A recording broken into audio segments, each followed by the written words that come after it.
Bonsoir à toutes et à tous, un plaisir comme toujours de vous retrouver sur Monaco Info. Voici le sommaire de ce journal.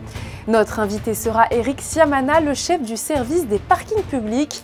Il reviendra sur l'affluence des parkings à Monaco durant l'été et sur les projets à venir. Vous découvrirez également les coulisses du cabaret Delirious. Il aura lieu du 26 août au 4 septembre prochain sur l'esplanade du Grimaldi Forum. Un show à ne pas manquer, vous verrez. Et notre équipe de journalistes vous emmènera ensuite au cœur de la dernière soirée des Estivales du Rocher, l'occasion de faire le bilan de l'été pour les commerçants. Mais nous débutons cette édition avec une très belle nouvelle puisque le cycliste monégasque Victor Langelotti s'est emparé du maillot à pois à l'issue de la 5e étape du Tour d'Espagne. Il est pour le moment le meilleur grimpeur de la Vuelta avec 7 points d'avance sur son dauphin. Victor Langelotti est le premier représentant de Monaco à s'emparer d'un maillot distinctif sur un grand tour. Je vous le rappelle également que le monégasque a remporté la semaine dernière la 8e étape du Tour du Portugal. En bref, Victor Langelotti est en très grande forme. Direction l'Italie à présent avec la Roca Team qui est arrivée à Bormio aux alentours de 14 h aujourd'hui. Les monégasques connaissent bien les lieux puisqu'ils font leur stage de pré-saison depuis plusieurs années en Italie. Au programme de ces prochains jours, préparation physique évidemment, mais aussi élaboration des premiers plans de jeu pour cet effectif 2022-2023 qui ne compte pas moins de 7 recrues. Yannick Debévert et Olivier Bonello reviendront plus largement sur ce stage dans votre journal de demain. Et si cette année vous avez envie de vous essayer à une nouvelle discipline sportive, vous pourrez vous rendre à l'école d'athlétisme le mercredi 14 septembre à 15 h dans le hall d'entrée du stade à l'accueil des sportifs. À noter que pour pouvoir vous inscrire à la section athlétisme, il est impératif d'avoir un lien avec Monaco Habitation ou Emploi. Les inscriptions ASM peuvent aussi se faire dès à présent directement en ligne sur la plateforme Mon Club. Il vous faudra aller sur le site asm-asso.monclub.app. Il est l'heure d'accueillir sans plus attendre notre invité Eric Siamana. Bonsoir à vous Eric. Bonsoir.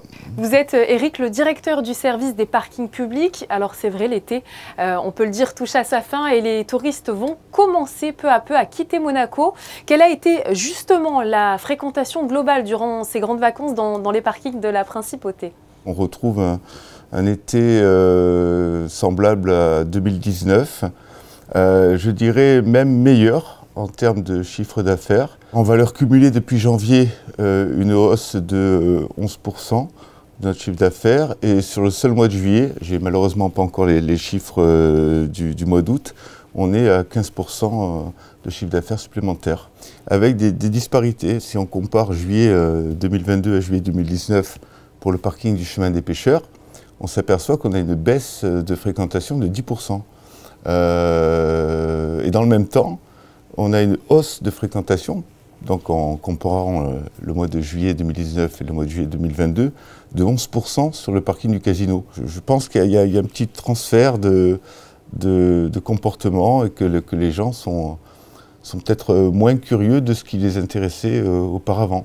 C'est vrai, pour accueillir tout ce monde, il faut forcément une équipe qui vous entoure. Parlez-nous un petit peu de cette équipe. Combien vous êtes à travailler au quotidien pour ces parkings de la Principauté? Alors le service des parkings publics, c'est plus de 300 agents donc, qui travaillent en 3-8, du 1er janvier au 31 décembre.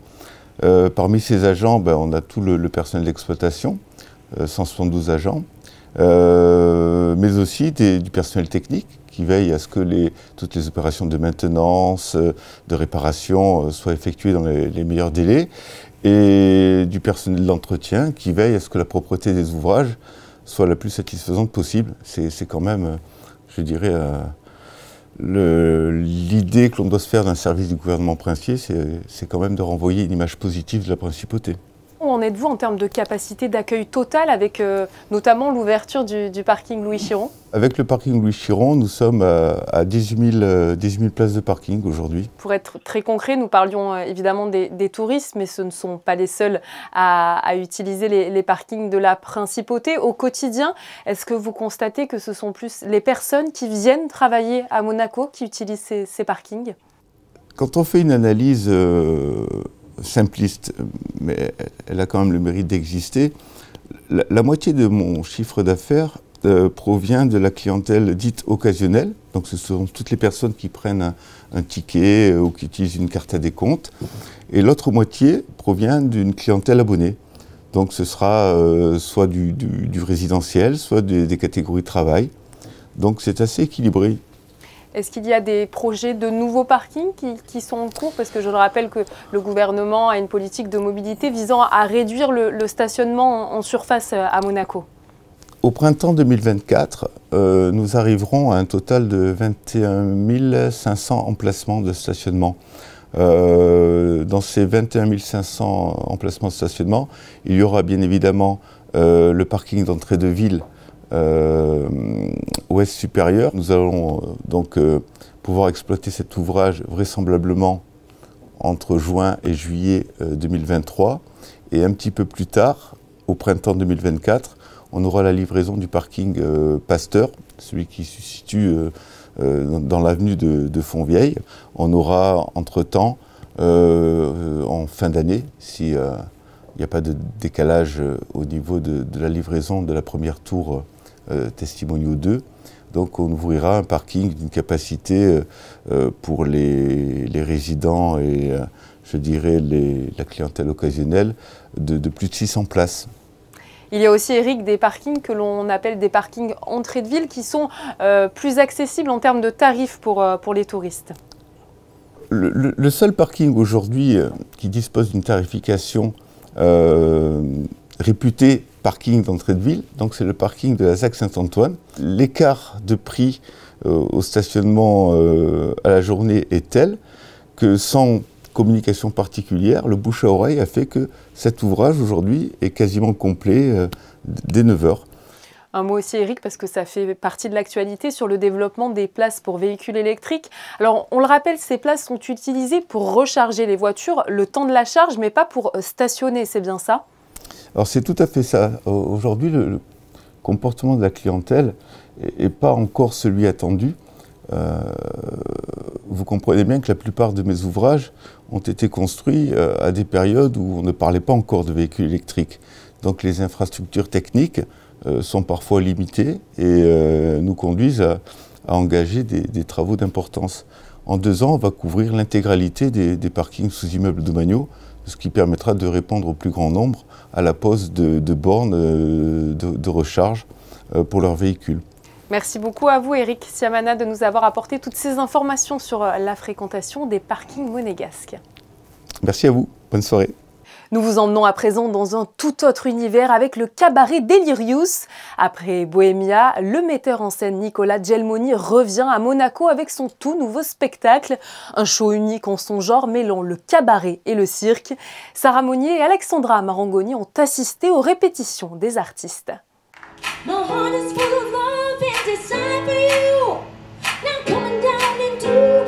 Acrobatie, musique, danse et comédie, le spectacle Delirious promet d'en mettre plein la vue. La troupe est en pleine répétition avant la première représentation ce vendredi. Nicolas Gelmoni, le metteur en scène, a été inspiré tout au long du processus de création par son indéfectible amour pour le cirque et le cabaret.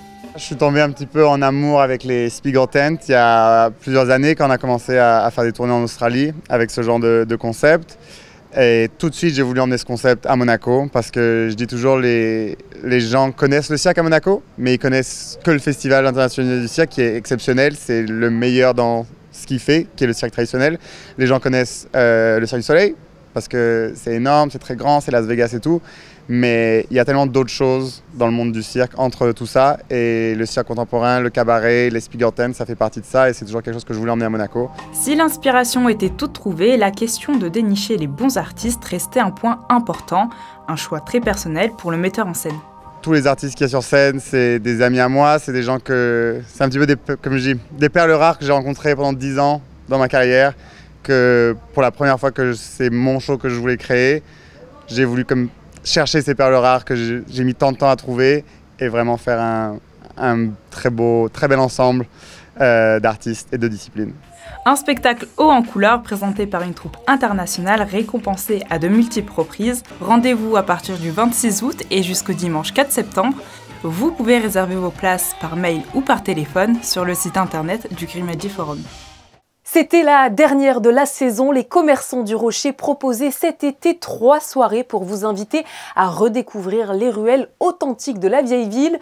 Comment ce quartier durement touché par la crise sanitaire s'en sort aujourd'hui? Alexandra Pani et Julien Laugier sont allés y faire un tour ce mercredi soir. Regardez.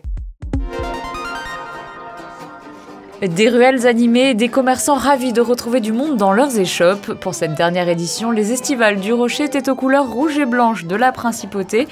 Et aussi bien touristes que résidents ont participé à l'événement. Je suis très heureuse parce que les gens reviennent de l'année dernière sur cette année. Et surtout des locaux. Alors on fait des ateliers pour les enfants très originaux, on fait des chasses au trésor qui sont très demandées, où les enfants courent partout dans les ruelles de Monaco et où ça met de la vie dans tout Monaco-ville. Donc ça, et les commerçants et les enfants sont très heureux et en plus c'est pas dangereux puisque c'est les ruelles de Monaco où il n'y a pas de voiture. Il y a des groupes de musique qui viennent, peut-être qu'on l'entend derrière. Et c'est aussi l'occasion de découvrir des spécialités propres à Monaco comme le célèbre barbadjan ou la fougasse monégasque. C'est bon. Vous savez comment ça s'appelle? Non. Non. Du tout. Fougasse monégasque. Bah c'est bon. Ouais, c'est bon. Le Rocher a été l'un des quartiers de Monaco les plus touchés par la crise sanitaire. Les commerçants ont donc souhaité se réinventer pour ne plus compter uniquement sur les touristes, mais proposer aux Monégasques de redécouvrir les ruelles de la vieille ville, une opération qui commence à payer. Je pense qu'on a fait une très belle saison. Il y a eu beaucoup de monde entre les croisiéristes, les touristes de l'étranger, les Américains, les Canadiens. Donc c'est vrai qu'on a fait une très belle saison. On a encore du monde qui reste très tard le soir sur le Rocher. Jusqu'à 21h30, 22h, il y a encore pas mal de monde. Ce qui n'arrivait pas les années précédentes. On a besoin de magasins de souvenirs car on a énormément de touristes, mais il n'y a pas que ça sur le Rocher. Il y a des nouveaux commerces qui se sont ouverts cette année. Donc voilà, c'est vraiment des commerces pour tout le monde. Il y a des magasins pour les gens de l'extérieur, pour les touristes avec des souvenirs, mais il n'y a pas que ça.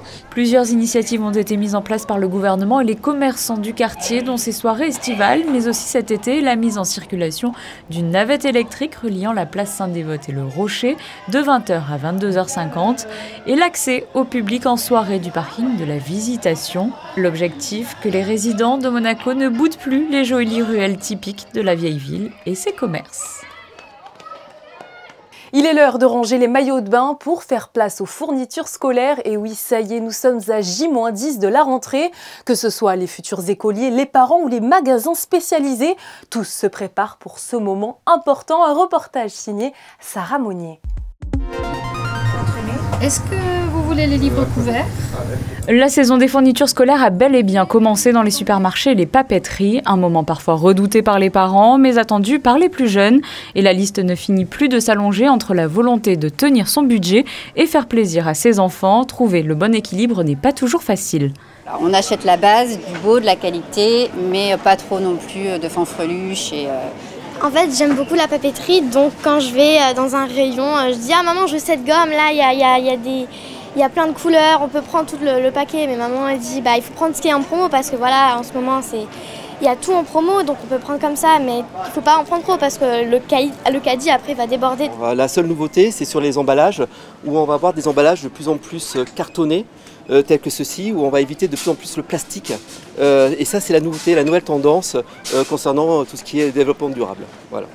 Si les plus petits s'impatientent de retourner à l'école, pour la papeterie de l'alphabet, cela reste un moment essentiel. Cette période représente 60% de son chiffre d'affaires. Alors c'est environ une centaine de commandes par jour, soit par mail, en cumulant mail, téléphone, magasin. On va dire sur l'été, c'est pratiquement 1200 commandes. Et là en ce moment, nous en avons plus de 400 en attente. Et en attendant la rentrée scolaire qui aura lieu le lundi 5 septembre, les retardataires ont encore un peu de temps pour faire le plein de fournitures scolaires. Et même si la rentrée ne va pas tarder, vous pourrez peut-être encore un peu profiter du beau temps à Monaco. Consultons vos prévisions météo. Bonsoir à vous Frédéric Elion. Alors, quel temps est prévu demain ? Grand soleil et aucun risque de pluie, Julia. Quelques rares nuages viendront faire une courte apparition dans le ciel, mais ils seront vite balayés par un léger vent, notamment l'après-midi. Les températures seront comprises entre 25 et 30 degrés. Pour ceux qui opteront pour une journée plage, l'eau sera 27. Vendredi 26 août, n'oubliez pas de souhaiter une bonne fête à toutes les Natacha. Merci à vous Frédéric pour ces informations. Nous refermons cette édition avec des clichés signés Michael Alési. Lui aussi s'est rendu sur le Rocher pour la dernière des estivales. Il a immortalisé les meilleurs moments de cette ultime soirée. Merci à vous de nous être fidèles chaque soir sur Monaco Info. Je vous donne rendez-vous demain pour un nouveau point complet sur l'actualité de la Principauté. À très vite.